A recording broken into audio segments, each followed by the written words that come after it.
Pamela Taylor has lived in the same South Texas home since 1948, I wish we could get some rain. on a little plot of land she owns along the U.S.-Mexico border. She has no plans to ever give it up, but she may be forced to if President Donald Trump were to build a wall there. Look at the amount of money that they spent on this fence. It didn't work.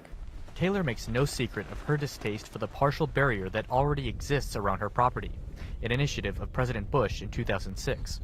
She says it is a major crossing spot for immigrants. It is why the Trump administration wants to clamp down on the Rio Grande Valley. But if the wall is to be built there, the U.S. must pay fair market price for the private property, a government right called eminent domain.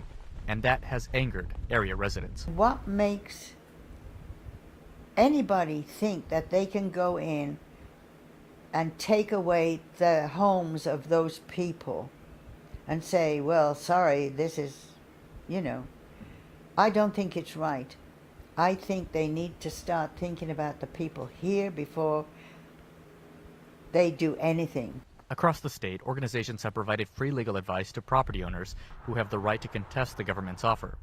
According to the Texas Civil Rights Project, 330 condemnation orders were issued in South Texas in 2008 for President Bush's fence. 90 remain pending today.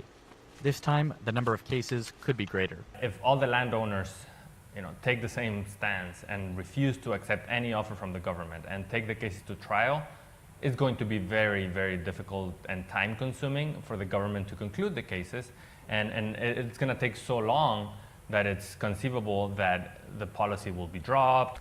Across the valley, many of the residents who fear losing their land are concerned about more than the government's offer. No, we're not rich, I'm pretty sure we're going to be enticed by some kind of money, but it doesn't compare. The money that will be offered doesn't compare to the luxury that we'd be losing. Villarreal, who was born and raised on the property he calls home, calls the wildlife second to none. Should the government hand him a condemnation letter, he, like other South Texans, vows not to go down easy. Resistance to the end. Ramon Taylor, VOA News, Rio Grande Valley, Texas.